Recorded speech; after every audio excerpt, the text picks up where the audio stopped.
So this second series is targeting the spine. Now you can't completely isolate the upper and lower bodies away from another. You can't completely isolate the hips and the legs away from the spine, but you can change an emphasis in your practice. In this particular series of postures, the emphasis is on the pelvis, sacrum, and the spine, rather than so much how much to twist or bend and rotate the hips. So hence it's called spine series. Starting first with butterfly pose. Bring the soles of the feet together. Move the feet forward to some comfortable position. And then slowly bring your head down towards your feet, placing your arms and your hands wherever it feels most comfortable. Some people like to hold on to their feet and pull themselves gently down. Other people simply extend their hands, palms forward, and just the weight of their arms gently coaxes their body forward. Either of those positions is fine.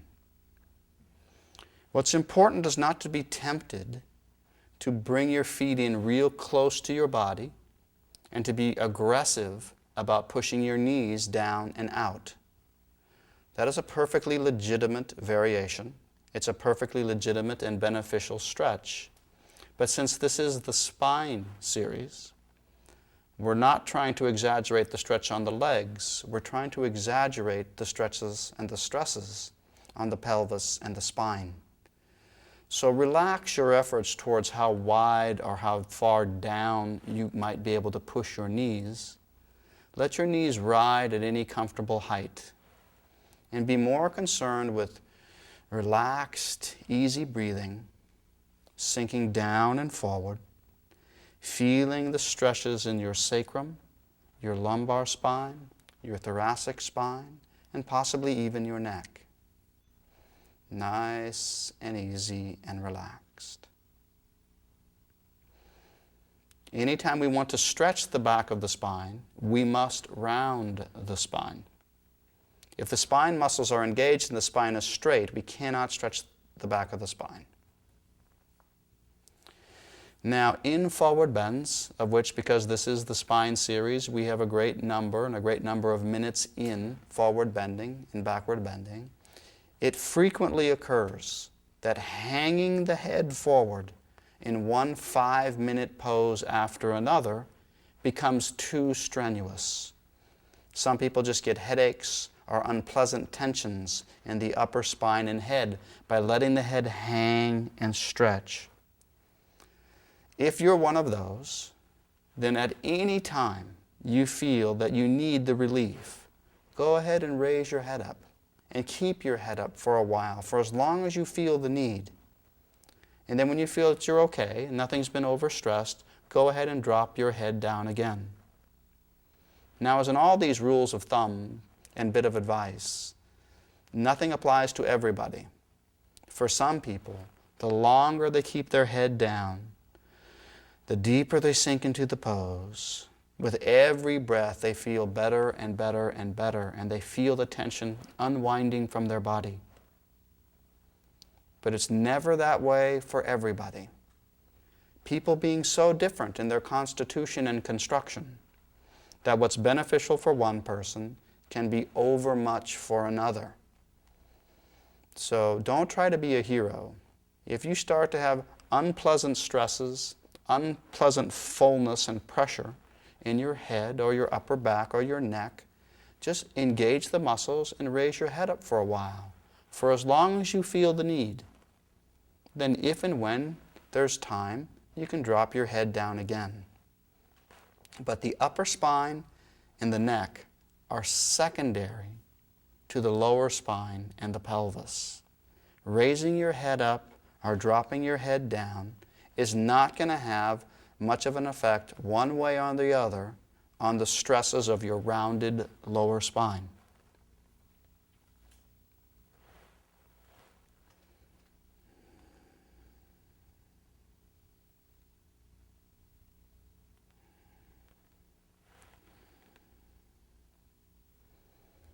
As is always the case, 4 minutes into a pose does not feel the same as the first minute when you got into it. So, as you progress in a posture, as your body changes and melts and yields to the stresses of the posture, an adjustment of your feet, an adjustment of your knees, a slight different hand movement, this is normal. There's no need to inhibit these occasional slow adjustments. It's not fidgeting to occasionally adjust to a slightly deeper, more comfortable place. Because hopefully your body is changing even now as we speak, and you're sinking into the pose.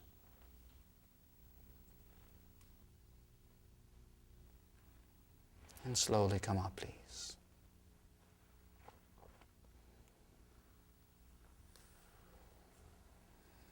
Just a brief respite now. Place your hands behind you. Stretch your legs out in front of you. We call this the hammock as you lay back on your hands or lay back onto your forearms and elbows. You can bring your legs up if you wish. You can twist your legs from side to side. The inevitable consequence of doing long yin postures is blood and qi stagnation. So it's normal to feel a little bit sort of tight and ginked up after a long pose. And just a few brief movements, contracting and pointing your toes and your ankles and moving your hips from side to side, just a little respite to move the blood and the qi can be very helpful and make it easier and more comfortable and more pleasant to move from one long yin pose to another. And now, half butterfly pose. If you'd stretch your right foot forward and pull your left foot in near your groin, and reach down, take hold of your foot or your ankle, or lay your hands palms alongside, and gently bring your head down. And again, typically in forward bends, because the emphasis is the spine, I will coach you to bring your head down and to round your spine. But you can always do too much of a good thing. Okay? Particularly as I emphasized in the first butterfly posture, for some people, for some significant slice of the population, one long, slow stretch on their neck after another gets to be too much after a while. For other people, it's heaven on earth. But in all of the postures, in all of the suggestions that I might make, you always must monitor yourself. It should not be your experience that stresses at an unpleasant level are building and building and building. Now, as I said in the beginning, this is a spine series, but intimately related to the spine are the hamstrings. We're not going to be twisting and opening your hips, but it is necessary for us to address the flexibilities of the legs as we address the flexibilities of the spine. They're intimately connected. Some people find it harder to stretch their back. Some people find it harder to stretch their legs. People vary. And in all the forward bends, whether it's one leg or two legs or legs bent or legs straight, in all forward bends, there are two fundamentally complementary techniques that you might use. And the premise is, are you trying to increase the stress and the therapeutic effect on your legs, or are you trying to increase the effect and the therapeutic stress on your spine? Typically, you cannot do both at the same time. If you wish to increase the stress, the therapeutic traction on your legs, the way to achieve that end is to first elevate your head and your chest, engaging strongly the muscles of the spine. These muscles have now splinted the spine so it does not round. Keeping those muscles engaged, try to tilt your pelvis forward by pressing your chest out and over. Using your spine in this way using your spinal muscles, tilts the pelvis more aggressively. And you get a better stretch, a more complete stretch, a more powerful stretch on your legs and your groin. And it's invigorating and feels good for the spine to engage the muscles. But now the back of the spine is no longer stretching. The contraction of the muscles prevents the spine from stretching. So if now your intention shifts and you would rather increase the traction on the spine, you would relax the muscles of the spinal column, exaggerating that effect by dropping your head, which pulls the spine over into a more rounded position. It is the rounding of the spine, whether it's the neck or the mid-back or the lower back. It is the rounding of the spine and that exaggeration which stretches and decompresses the spine. So whether it's one leg at a time, as in this half butterfly pose, or two legs at a time, or soles of the feet together, all forward bends share this characteristic. By making a muscular effort, do we exaggerate the tilt of the pelvis and increase the effect on the legs? Or do you relax the muscles of the spine and deliberately round and stretch the spine, which diminishes somewhat, some little amount, the tilt of the pelvis, but increases proportionately the therapeutic beneficial decompression of the spine? Slowly come up, please.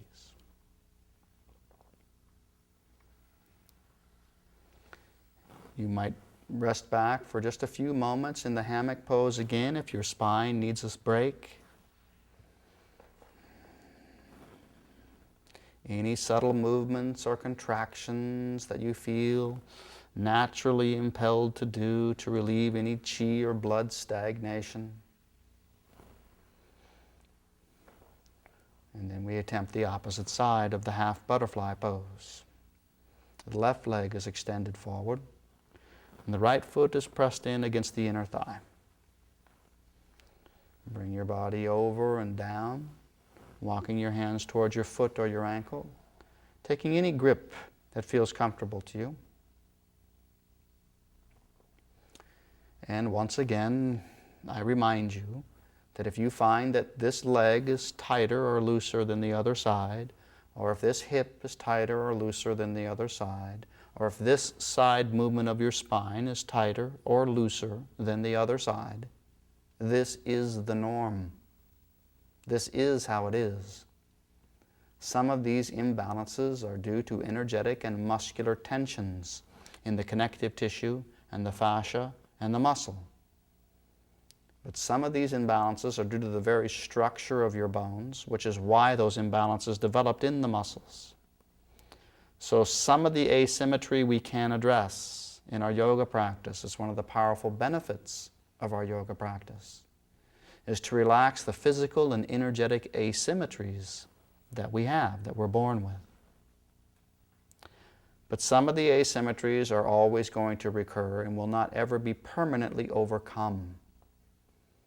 That's why the magic of yoga, if there is one, is persistency and consistency.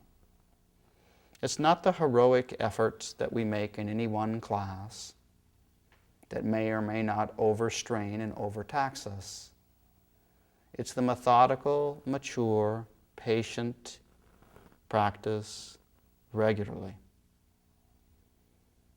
Because even the most flexible among us, who long ago in their yoga practice achieved the ultimates of their unique ranges of motion, every day, just being alive and thinking and breathing and working and feeling the emotions of being alive, their different tissues tighten up on them. And so they continue in their yoga practice, not because they're ever going to, quote unquote, become aesthetically better at the pose. That day is long past. Advanced yogis continue in their practice not for aesthetics. Advanced yogis continue in their practice because we must patiently and methodically unwind ourselves, the tensions in our minds and the tensions in our bodies. Stretch the muscles one day, the next day they're different. Work the fascia deeply one day, a week later they're different. The soft tissues of the body in particular are uniquely changing all the time, depending on how we think, what we eat, the kind of work that we do. The soft tissues of the body are shrinking and contracting. Coaxing them open, patiently, methodically, and unhurriedly, is part of what a yoga practice is about. And it is much different as you age with yoga. The huge benefit of aging with yoga is not that you don't feel the poses anymore. It's just that a beginner has to work much harder to open their body in the first place. Their practice must be more consistent and persistent. The advanced yogi gets to their open position more easily and more quickly. But each day, literally each day, the spine must be coaxed open again. The hamstrings and the energy channels of the legs must be coaxed open again. The thighs and the hips and the groins must be coaxed open again. It's not the heroic effort, it is not the heroic sacrifice that in the long run has yoga work its magic. In the beginning, it is true, can be sometimes so difficult that it seems like it will always be a heroic, painful, stoic discipline. But thank God, the good news is, at some point, at some time, you can relax pushing so hard and relax and enjoy into your practice for what it is.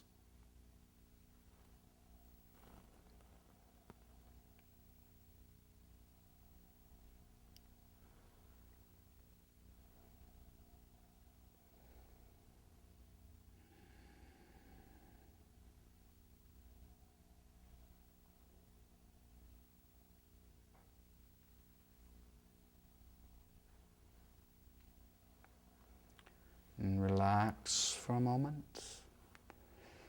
All the way onto your back. Just relax. A brief respite.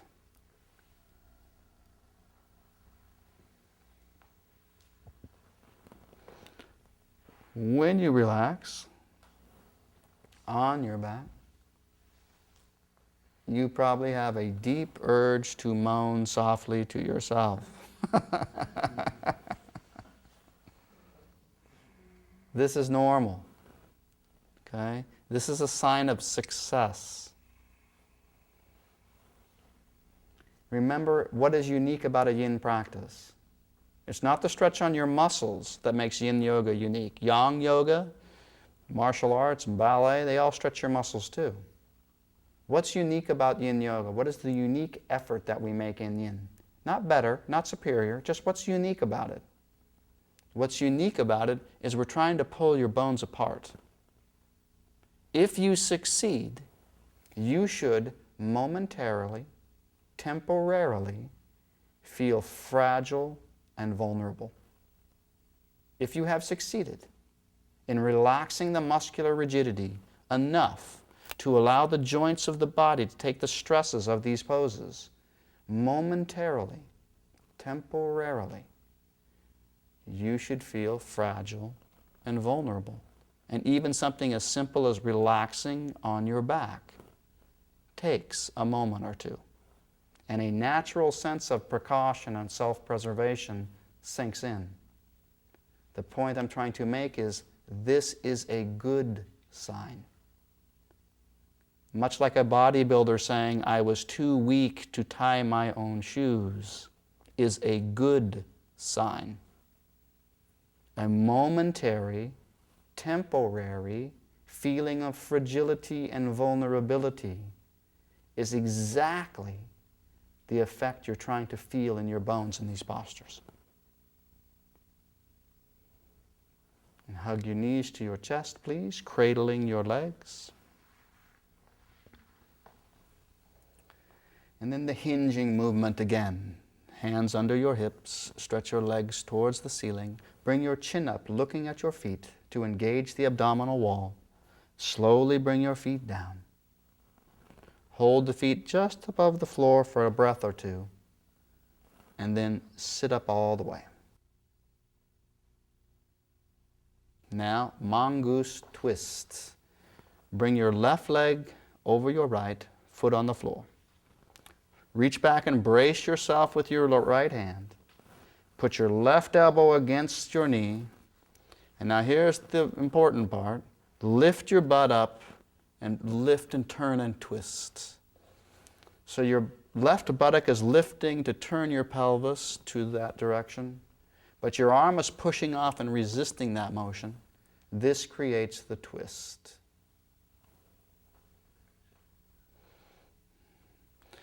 Now, don't think of this as a static twist, because you don't have the leverage here with your elbow to stay there for a long time. It's a muscular relief before the next pose. So to slightly move your body and flex and wiggle and bend and contract, it's more of a yang posture.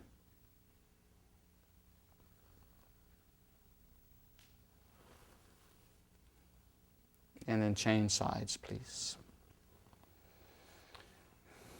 So the right foot comes over the left leg. Prop and support yourself with your left arm. Push that knee open with your arm or your elbow. Lift the hip up off the floor. And then resist that movement with your arm and twist and turn.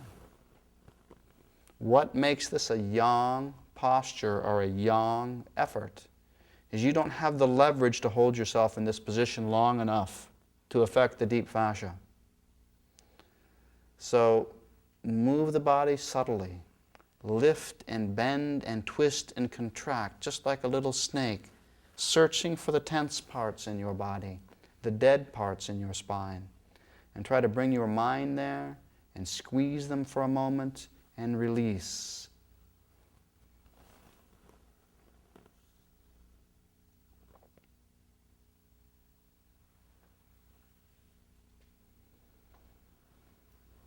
And release, please. Now both legs are forward, caterpillar pose. Caterpillar, the feet can be together or hip width apart or anywhere in between those two extremes. And walk yourself down. You can relax your feet. There's no need to point or to flex them. We're not overly concerned in this particular variation with stretching the most out of your calves or the back of your knees. That's a very beneficial stretch. It's a very good stretch. That's not the intention of this particular sequence and this particular pose at this particular time.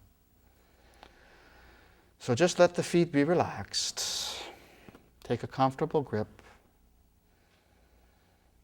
And again, just to remind you, in all forward bends, rounding the spine, dropping the head, exaggerates the decompression of the spine. This is a very important, very beneficial thing to do. But like anything, you can have too much of a good thing too soon. So it's very important, particularly when you're new to a practice like this, not to over-exaggerate and not to overdo.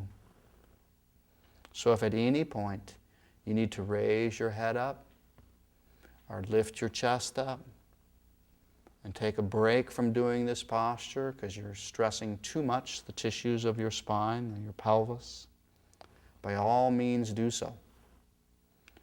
Take as long a break or a respite as you feel is beneficial or necessary.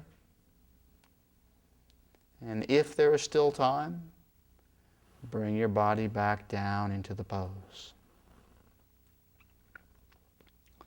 And again, remember, in all forward bends, bent legs or straight legs, one leg or both legs, in all forward bends, you might choose to make the effort to lift the chest and extend, to tilt the pelvis more aggressively, to affect the energy channels and tissues of the legs more aggressively. You sacrifice some of the stretch on your spine in order to increase some of the benefits for the legs. Perfectly legitimate variation. The other variation is to not contract the muscles of the spine, to let the spine round, because rounding of the spine is what exaggerates the stresses along the tissues of the backside of the spine and the muscles on each side. It will diminish somewhat the effect on your legs, but never completely. And it will increase somewhat the beneficial stresses and tractions on the spine. Particularly important, the lumbar spine and the pelvis. All of the spine, of course, but particularly important, the lumbar spine and the pelvis that are compressed vigorously, hours every day. Sitting in a chair is 4 times as compressive to your lumbar spine as standing. To take the time to decompress first the back side in a forward bend and the front side in a backward bend, the region of the pelvis and the spine, is very important, very beneficial, and very much needed by sedentary modern humanity.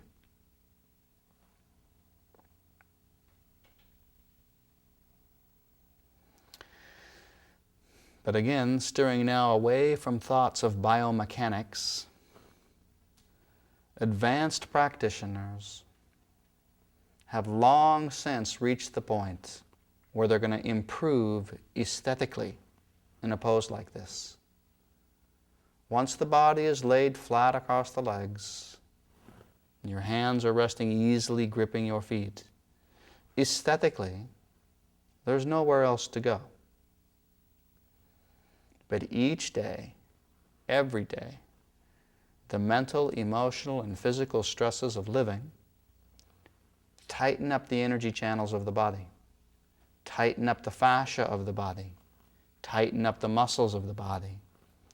And for advanced practitioners, you reach this wonderful realm where it's no longer about, am I doing it further? Am I doing it better? And you sort of reach this magical place where it's, I'm just feeling good as I stay in the pose. And the longer I stay in it, the better I feel. It's a wonderful plateau in your practice when you reach that state. When aesthetics no longer drives you. When it's the innate, what you feel, intuitive, subjective experience of feeling your physical, emotional, and mental tensions melting away.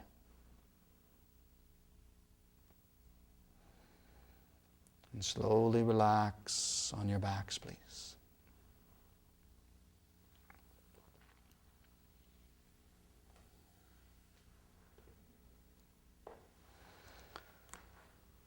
Yes, and the deep O sound. Remember, a momentary, temporary feeling of vulnerability, fragility, is what we want in a yin practice. It would not be very good to feel fragile and vulnerable in the middle of a sun salutation, because that's yang activity and the joints shouldn't be stressed that way. But in a yin practice, a momentary, temporary fragility is a sign of success. It stimulates the body to rebuild that area of the body stronger and more elastic.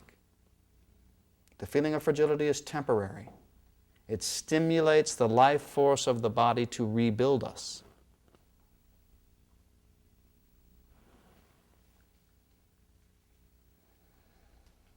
And hug your knees to your chest again, please. Hands under your hips. Stretch your legs up and hinge slowly down with your head up looking forward to engage the abdominal wall. Taking a few breaths just before you come all the way up. Our climactic forward bend, the complete rounding of the spine, is accomplished through snail pose, an upside down curling rounding of the spine. And for some people,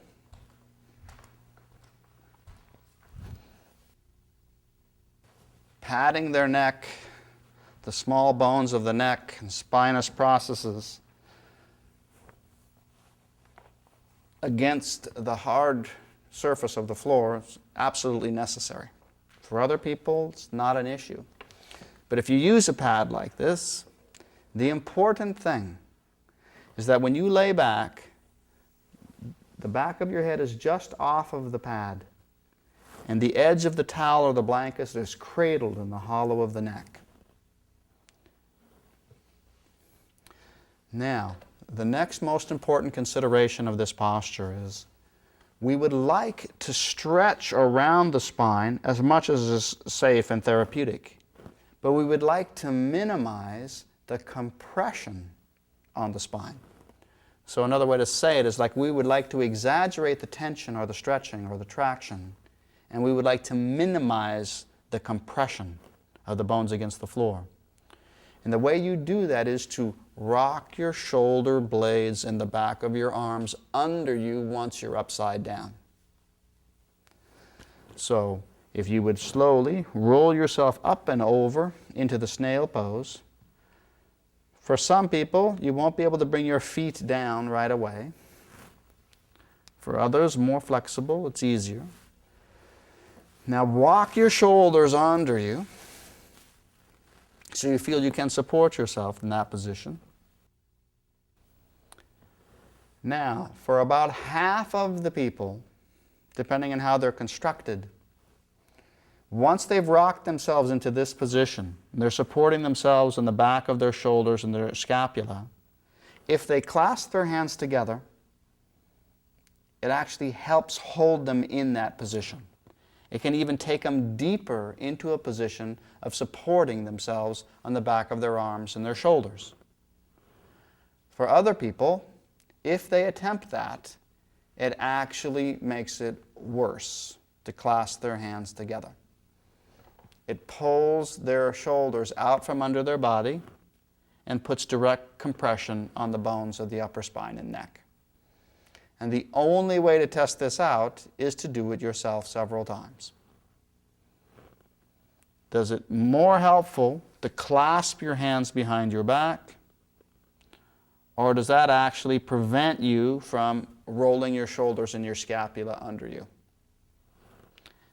And just rough figures, half of the population will find this an easier, freer movement to roll the arm and the shoulder under to protect and lift the neck slightly. And roughly half of the rest of the people will find it more beneficial to clasp the hands together. That actually makes it easier to keep those arms positioned where they would like them to be. Experience and experiment. That is your guide. What's important to keep in mind is what is the intention. The intention is to minimize direct compression on the small spinous processes of the upper spine, upper thoracic, and the neck.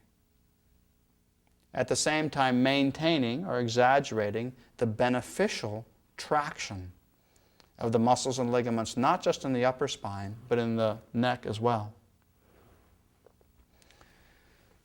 Now, one of the major considerations of this posture is, do you as the practitioner push your legs straight, and or do you bend your knees, pulling yourself aggressively into a rounded position, putting the most traction on the upper spine and neck?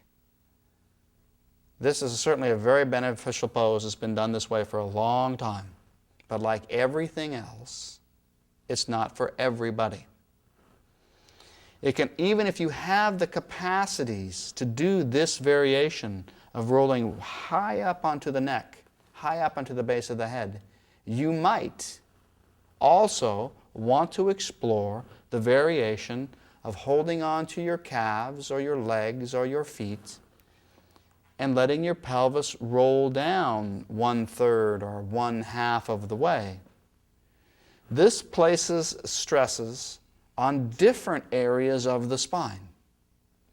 Admittedly, it will now no longer be the most intense stretch of the very upper part of the thoracic spine and the neck, but it might be more beneficially decompressive for the middle or lower part of your spine. So it's important not to limit our conception of this pose to one way that it could or should be done. Better to simply recognize that in the variation of rolling as high up onto the shoulders as we can, we exaggerate the stresses on the neck and the upper spine, hopefully to our benefit.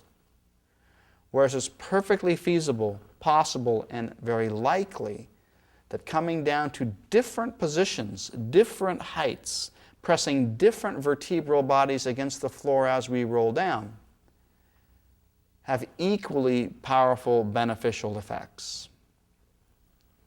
So this posture, more than perhaps than any of the other poses, could be done any number of various ways, all with the same or similar intent. Can I round and decompress my spine at the same time having my heart above the level of my head, which has very therapeutic benefits physiologically. And now, whatever your variation, slowly roll down. You can bend your knees if you like. No need to immediately engage your abdominal muscles. Just uncurl slowly, knees bent until your feet come to rest on the floor. And then again, just sort of wait and feel the fragility, the vulnerability, the dull to the bones ache that is temporary, that is momentary. It's not going to last. That feeling that you're experiencing in your practice now is going to stimulate the life force of the body to rebuild us stronger and more elastic. Anything can be overdone, and a beneficial therapeutic can be done too aggressively, too hard, too fast, too soon. But barring those considerations, a correct yin practice will always yield temporary, momentary feelings of fragility and vulnerability. This is the signs of a correct practice.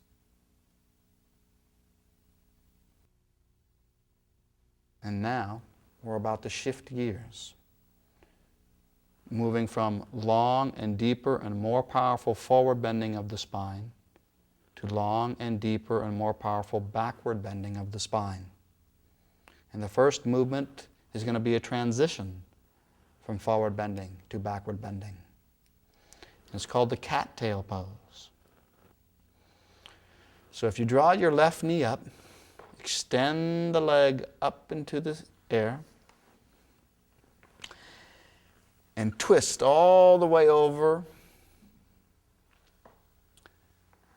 and then try to move your thigh, your right thigh back by putting your toes on the floor and sort of scooching or a slight little sliding movement of the thigh back. That's the key move. That movement locks that thigh into place.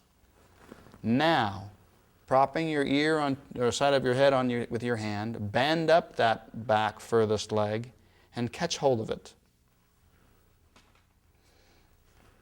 This is one variation of cattail pose. So if we look over at Cassandra, catching hold of the foot, pulling it in towards the buttock and the hip, exaggerates this stretch along the quadricep and hip flexor. This is one variation of this pose. Some people, this is where they stay for the entire time they're in this pose.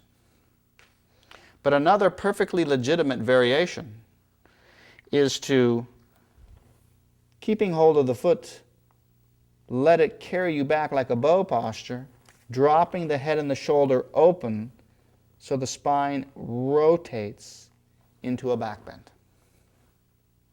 The stress is not as much on the thigh any longer, but there's a more complete rotation and spine bend in the spinal column.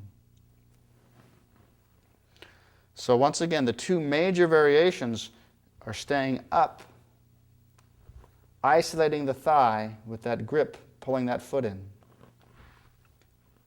Or, as Susie is demonstrating, carrying the leg well back behind you, dropping the head back into a twisting, arcing back bend. Some people prefer one variation over the other. Other people find both different and equally effective. But again, the intention of why it was sequenced here at this time was we've done forward bend after forward bend after forward bend. And so now, in order to prepare the spine, the joints, and the discs, and the tissues, and the energies of the body to go opposite, let's introduce a twist, which is a neutralizing movement, with a gentle arching back bend.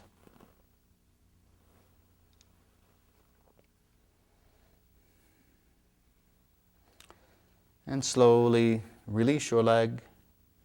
Let your legs relax. Roll back onto your back in a natural, easy way. It's a little tricky to learn to get into this posture, but once you've found your way there, it's easy to find your way back, and believe it or not, it becomes quite natural. But I'll talk you through it as clearly as I can. If you draw your right knee up and then stretch your right leg and push it up and over to the left. The idea is you want to twist your pelvis and get on top of that thigh. So put your toes on the floor and move that knee and thigh back.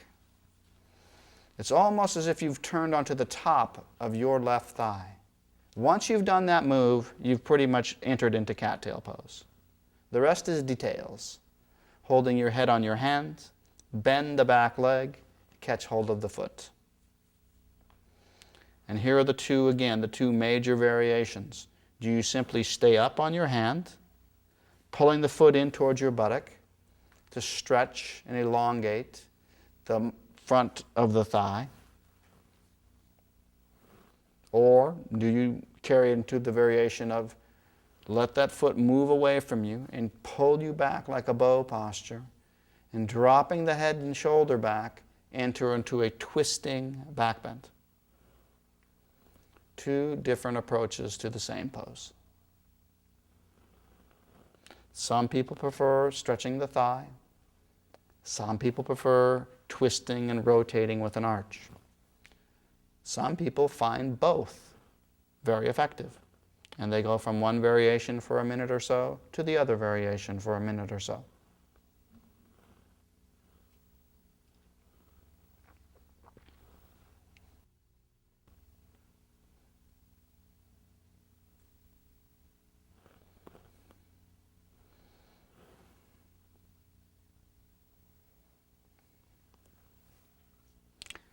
In all back bends, you can use the muscles of the spine to exaggerate the back bend if you wish. And that does not impede or interfere with the yin effect.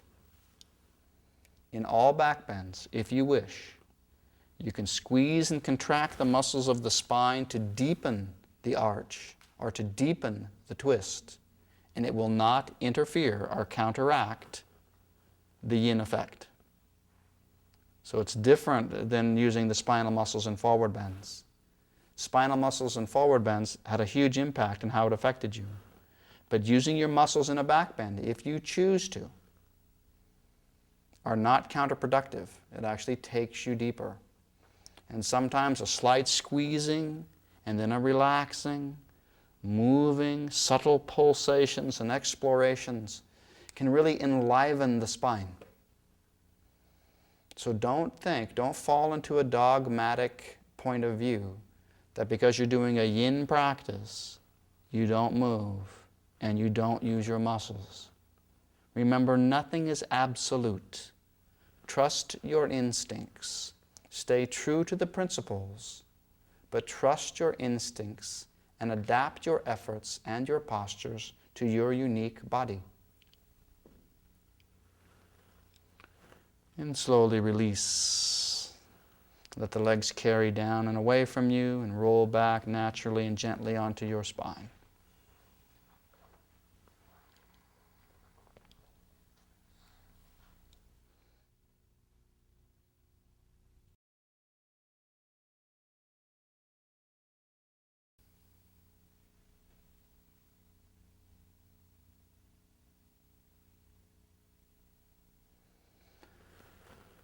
Hug your knees to your chest, cradle your legs. And again, hinge, hands under your hips, stretch your legs up, and slowly bring them down. Bring your head up, looking at your feet, and come all the way up. And then if you would, turn and lay onto your belly.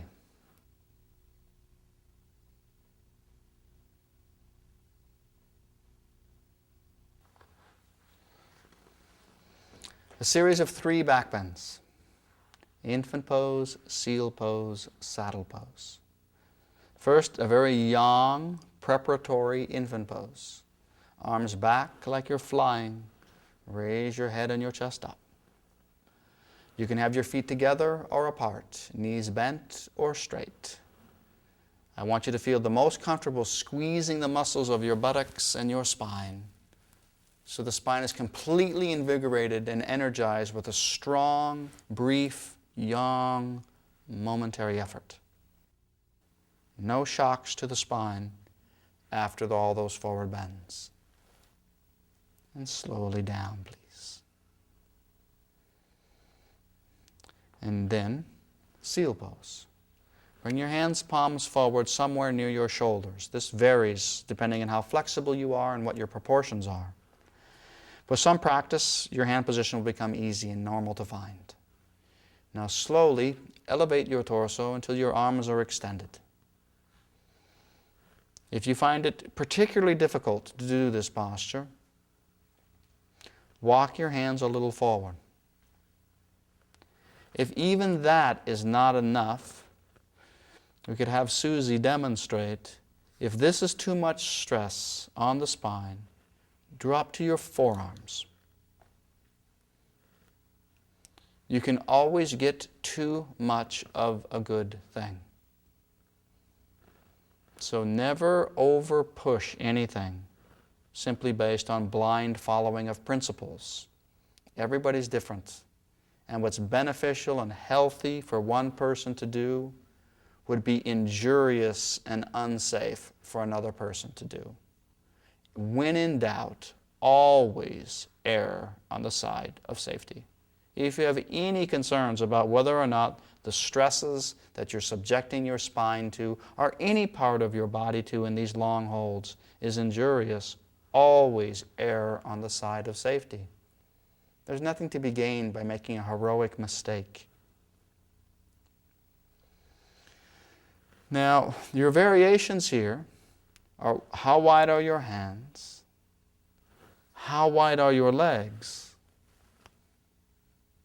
And then finally, are the shoulders elevated, making it easier for the arms to be extended? Are the shoulders depressed and pulled backwards, squeezing more aggressively the compression of the spine? Now, for some people, that squeezing and depression of the scapula feels like heaven to them. For other people, it exaggerates too much the already strong vectors of force this posture engenders in the spine. And particularly for modern peoples, this is where we're most afraid: the lower spine and the sacrum. We never feel it, we never address it, unless something is terribly wrong. So fear and trepidation about this area of the body is pretty much universal in the classes that I've taught. So I'm not encouraging you to be foolish and reckless and over-aggressive. You can injure yourself in this posture. I am encouraging you to look past your fears a bit and slowly and gently explore ranges of motion. Because kept within limits, stressing your spine will stimulate the life force to rebuild it stronger and more flexible than before, within limits. If it's not stressed in this and similar ways, it will degenerate. And slowly, slowly down.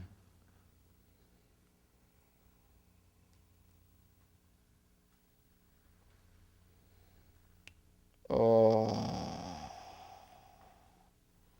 Now here's a key point. I'd like you to push back into child's pose, to flex the spine gently the opposite way. As you push back, you're likely to move very slowly. Such a simple movement, and yet you instinctively move very slowly to protect the spine. Everyone does. Here's the significant part.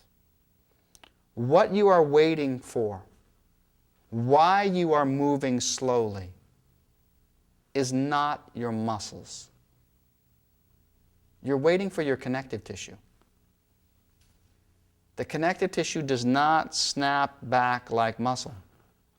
Staying in a pose for 30 seconds, you're not going to have this feeling in your spine because the connective tissue won't yield. Staying in a pose for 3 minutes, the connective tissue is minutely affected.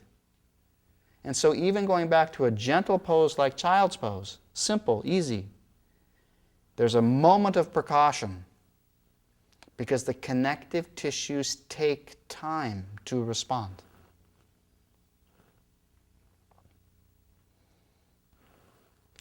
One last climactic spinal movement. Saddle pose. If you'd come up and move forward onto your mat. We've done this before in the hip series because of its benefits for the thighs. We do it now in the spine series because of its beneficial pressure on the sacrum and lumbar spine. The thighs and the lumbar spine intimately connected. So sitting on your feet the way Susie is, between your feet the way Brian and Cassandra are, and between the feet the way all three of you are sitting, slowly lower yourself backwards.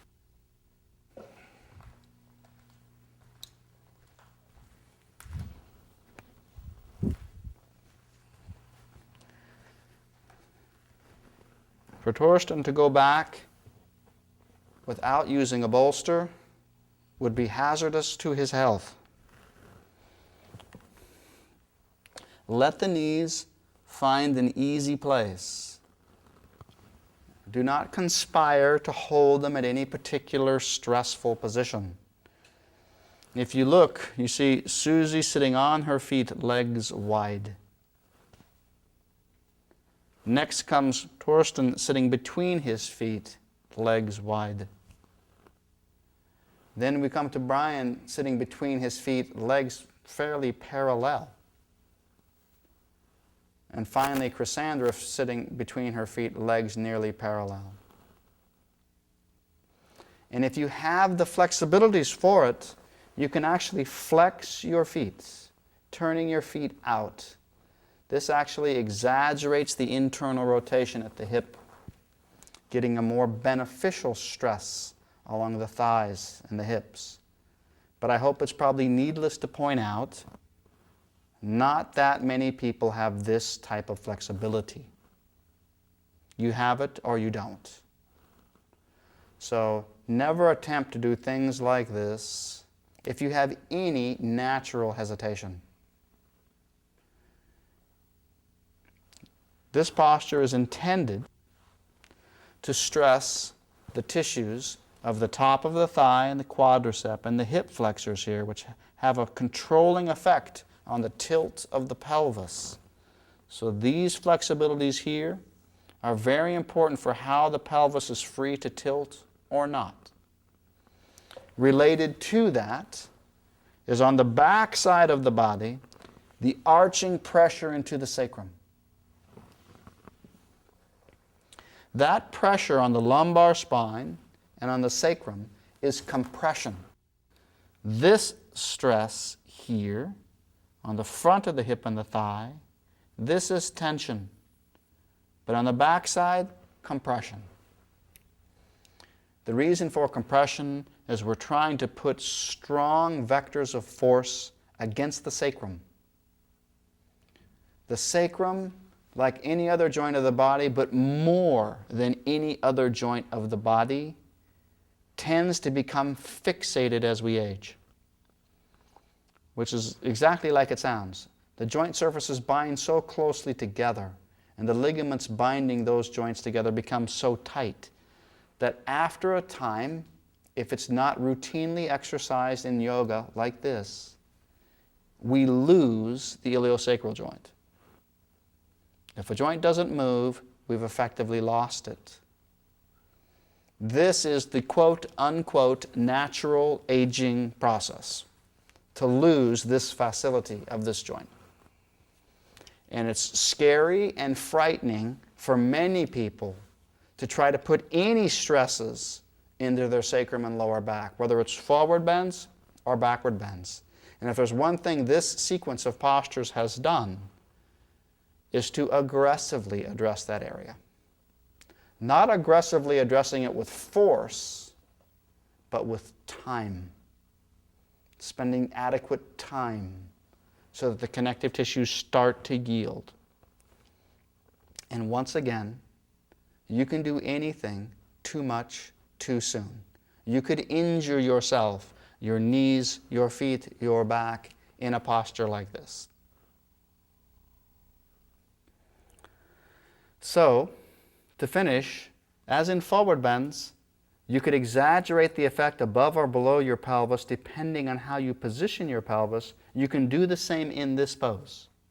If you wish, you can try to use your stomach to tuck your pelvis, taking the arch out of your back and exaggerating the stress on your hip flexors and your thighs. This is a perfectly legitimate, valuable variation. But it is just as valuable in a different way to not engage the muscles of the abdomen and to allow the arch to be gently pressed into the lumbar spine and the sacrum. This is the curve we lose when we age. This curve. So rather than fight against it with your abdomen, I would encourage you in this posture to allow it to happen. That being said, time is up. There are two ways out of this pose. The first way is to just use your arms and your elbows to bring your whole torso up. The second way is either one leg at a time, slowly release the knee, and then the other, or both legs at a time. Needless to say, not everyone has the flexibilities to lay flat on their back and release their legs. But if you do, that's usually the comfortable, easy way to do it. However you've done it, would you rock yourself up into a sitting position and step back into downward dog, treading your knees and your calves and swaying your hips and bringing some blood and some chi back into your spine and your hips and your ankles and your feet and your legs.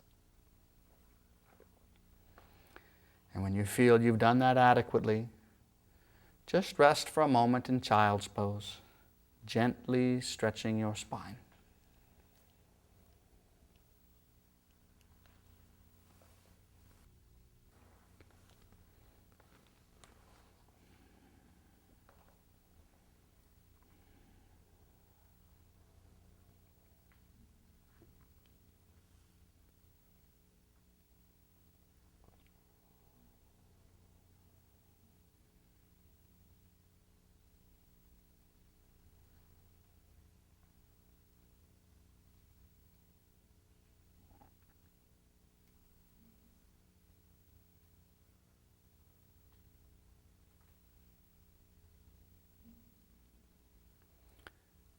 let's finish. Gently raise yourself up into a kneeling position. Sitting on your feet, place your hands, palms turned upward on your lap. Close your eyes.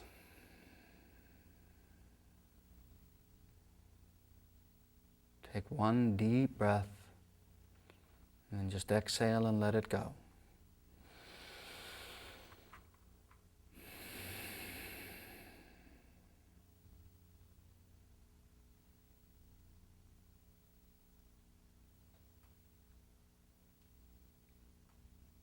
Try to feel your energy descend to your belly, to the lower belly below your navel, the dantian.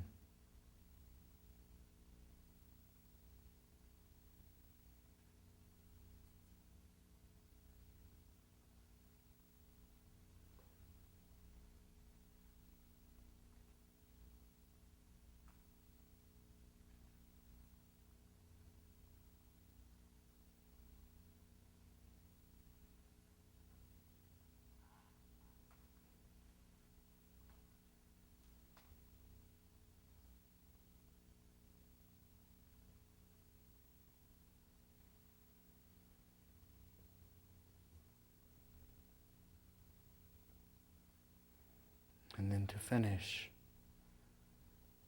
bring your hands, palms together, and raise the energy to your heart.